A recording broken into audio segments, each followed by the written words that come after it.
प्रणाम गुरुदेव। गुरुदेव आशीर्वाद दीजिए कि जीवन में आई परेशानियों से हम जल्दी ही निजात पालें और गर्व से कहें कि इन परेशानियों से मेरे ईश्वर और आपका आशीर्वाद कहीं ज़्यादा सशक्त है। खुश रहिए तथास्तु। आपके लिए बहुत आशीष और शुभकामनाएं। एक बूढ़ी औरत किसानी का काम करती थी, खेती बाड़ी का काम करती थी। और जब वो खेती बाड़ी का काम करती थी तो बड़ी शिकायत रहती थी कि उसने अभी बीज लगाया, उधर से बारिश आ गई, उसने अभी कुछ पानी डाला तो बहुत तेज धूप निकल गई, कुछ और पौधे थोड़े से बड़े हुए तो आंधी आ गई, वो आधे पौधे टूट गए, वृक्ष उखड़ गए जड़ों से, कुछ और रहा तो कोई बाढ़ आ गई, कभी कुछ हो गई। तो बार बार कभी कभी अपने अटारी पर चढ़ती, अपने खेत में उसने अटारी एक मचान बना रखा था और वो ऊपर को हाथ हिला हिला के भगवान जी से बात करती। बोले तुम्हें बिल्कुल भी ध्यान नहीं है, मैंने ये खेती लगाई है, मैंने ये बीज लगाए हैं, मैंने ये सब किया है, फलाना ढिमकाना। अब जब बहुत बारी बात हो गई ऐसी बातें, तो भगवान जी एक दिन खिड़की से झाँक बैठे। बोले माई क्या कह क्या रही है तू? बोले मैं कह रही तुम्हें कुछ अकल वकल नहीं है खेती वेती की, तुम्हें कोई मैनेजमेंट आता नहीं है, कृषि वृषि का कोई खास ज्ञान भगवान जी आपको है नहीं। बोले क्या मतलब? बोले मतलब ये कि मैंने इधर बीज बोती हूँ तो तुम पानी डाल देते हो, कोई पानी करती हूँ तो तुमको सूखा, कभी गीला, कभी कुछ कभी कुछ। बोले हाँ ये तो तुम्हारी बात में हो सकता है कुछ सत्य हो, तथ्य हो, क्या हो, तुम चाहती क्या हो? बोले मैं चाहती हूँ कि कम से कम मैं 1 साल आपको करके दिखाऊं कि मैनेजमेंट होता कैसे है, और आपको भी खेती सीख लेंगे, फिर आपको भी अकल आ जाएगी कि कैसे किस समय पानी डालना है, किस समय क्या करना है। तो उन्होंने कहा था तू ठीक है माई, तेरी इच्छा पूरी हो। अब माई ने हमने बीज लगाए, सारा काम किया, सारी चीज़ें हुई अपनी मर्जी से। जब बटन दबाया तो बारिश हुई, जब बटन खोला तो धूप निकली, जब बटन चला ऑन किया तो हवा चली। तो ये तो चूँकि परमात्मा का वरदान प्राप्त हो गया था, तो अपनी इच्छा से सारा कुछ करती रही। और वर्ष पर्यंत, जब वर्ष जिस दिन पूर्ण हुआ, पूर्णिमा का दिन है, पूरे गांव 8 गांवों को गांव की उसने बुढ़िया ने आमंत्रित किया है और सारे के सारे लोग देखने आए हैं। खेती वाकई में 5-4 गुना ज़्यादा बड़ी हुई। जो पौधे 2 फीट के होते थे वो 6-6, 5-5 फीट के हो गए। और मतलब उसे लगा कि ऐसी खेती तो कहीं है नहीं। तो उसने कहा कि देखो ये मेरा मैनेजमेंट था और मैंने खेती इस बार अपने हिसाब से की और परमात्मा को मैंने थोड़ा साइड रखा और मैंने देखो कितनी विशाल और बढ़िया खेती की है। उत्सव मन रहा है, ढोलक पे मंजीरे बज रहे हैं, खाना बन रहा है, नाच रहे गा रहे, सब हो रहा है। तो उन्होंने कहा अच्छा एक काम करो, खेती अब काट लो।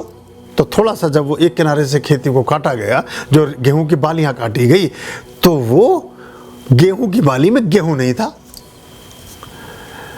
तो उसने फिर हमने ऊपर जाकर मचान पे चढ़ गई। वो बात तो होती थी सीधे। बोले ये क्या तरीका, ये क्या काम किया? बोले मुझे क्या पता, मैं तो अनाड़ी, मुझे क्या खेती करनी आती, मैं तो कृषि का कोई ज्ञान रखता नहीं।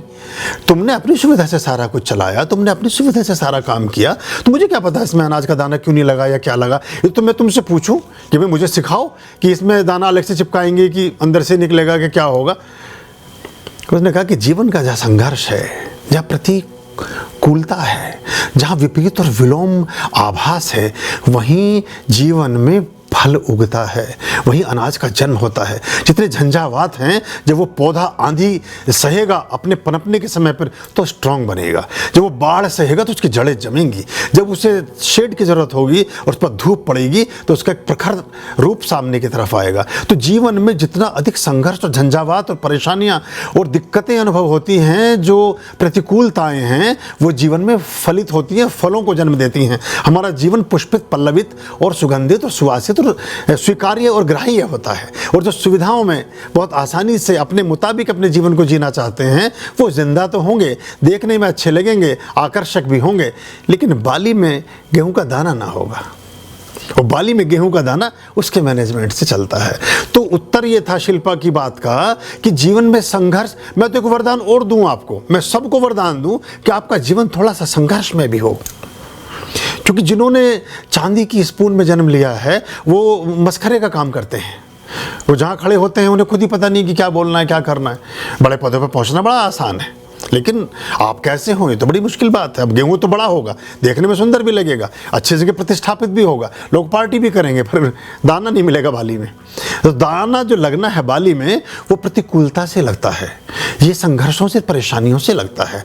हर परेशानी पर जब आप विजय प्राप्त करते हैं तो आपके व्यक्तित्व में एक दर्प का जन्म होता है, आपके आत्मविश्वास में एक सितारा और जड़ा जाता है, आपके अनुभवों में एक श्रेणी और ऊंची आप जाते हैं, आप अपनी सफलताओं के कीर्तिमानों में एक अध्याय और स्वर्णिम जोड़ लेते हैं, और इन सब के समुच्चय से ही आपके व्यक्तित्व का निर्माण होता है, आपके आत्मविश्वास का, आपके अनुभव का, आपके स्थान का, आपके प्रादुर्भाव का। और आप कुछ हैं ये भी तभी बता सकेंगे, दिखा सकेंगे, जता सकेंगे जब आप पुरुषार्थ करके किसी चीज़ को विजय प्राप्त कर सकें।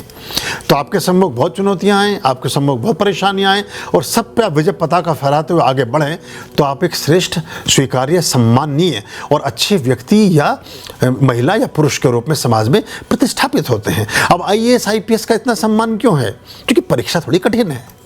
सिविल सर्विसेज अगर गली मोहल्ले में ऐसी हो रही होती नर्सरी स्कूलों की तरह, ये कोई भी गया कि IAS की डिग्री, तो उसका मजाक बन रहा हो, तो उसको कोई पढ़ने भी ना जाता, कोई उस डिग्री को लेता भी नहीं। क्या जैसे गृह विज्ञान का कुछ मिल जाए, किसी कोई भी छोटी सी चीज़ आप कोई कोर्स कर लेते हैं, कि प्लम्बिंग का कोर्स 3 महीने में कर लिया, ऐसे ही अगर सिविल सर्विसेज हुआ करती तो इतना उसकी प्रतिष्ठा भी नहीं होती, क्योंकि उसमें प्रतिकूलता बहुत है, उसमें परिश्रम बहुत है, उसमें आपकी योग्यता और आपके पराक्रम का परीक्षण किया जाता है, इसलिए उसका इतना सम्मान और इतनी प्रतिष्ठा है। तो आपके जीवन में जितना ज़्यादा प्रतिष्ठा आप अर्जित करेंगे तभी कर पाएंगे जब आप विषम परिस्थितियों को विजेता बन करके उभरेंगे। रघुकुल में कितने सम्राट हुए? भगवान श्री राम से पूर्ववर्ती भी और पश्चात भी। किनको आप याद रखते हैं?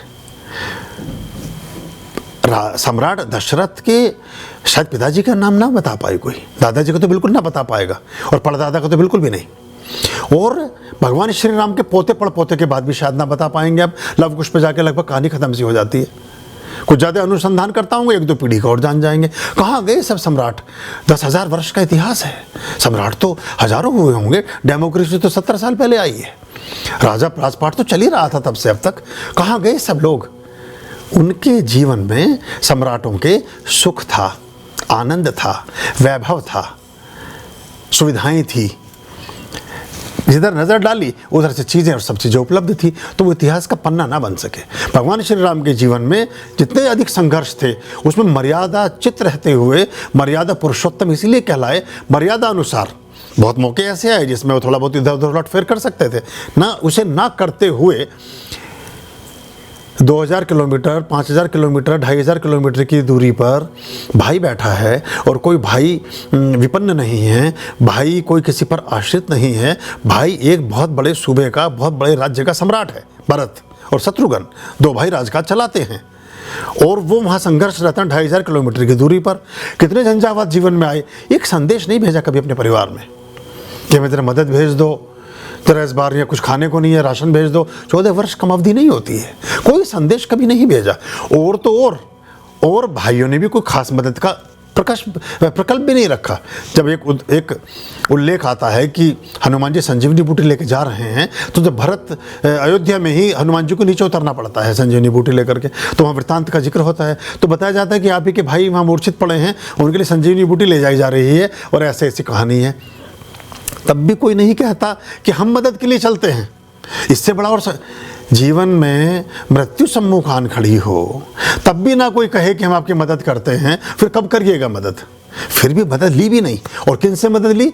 भालू बंदरों से और बाकी सब जीव जंतुओं से जो उस समय उपलब्ध थे, जो साथ में थे, और विजय श्री को प्राप्त हुए। महानतम सम्राट को धूल धूसरित कर दिया। और देखिए, शिव की अपनी अलग महिमा है, वो राम द्वारा भी पूज्य हैं और रावण द्वारा भी पूज्य हैं, मतलब सबका दरबार है वो। दोनों परस्पर ध्रुव विरोधी हैं, दोनों 2 तत्व हैं अलग अलग।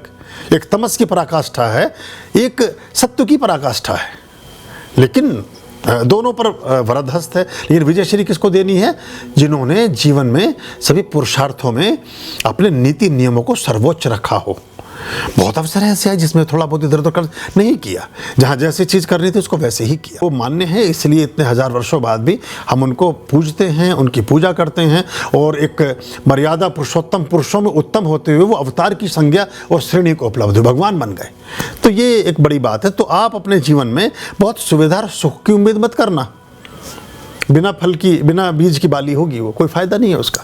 जब तक खड़े रहोगे, ठीक लगोगे, मुंह से आवाज़ निकलते पता चल जाएगा कि मस्खरा है आदमी। तो ये ध्यान रखना। तो संघर्ष आपको निखारेंगे, निखरिए, बढ़िए आगे, और परमात्मा की शक्ति को साथ लेकर चलिए, तो सब तरफ आपकी विजय पताका फहराएगी। शायद लंबा हो गया उत्तर, पर मेरे उत्तर ऐसी होने भी चाहिए, और आप ऐसी की उम्मीद भी करते हैं। अभयाम भज रे चित्त संततम्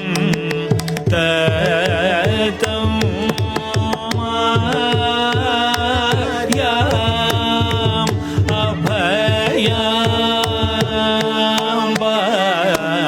भज रे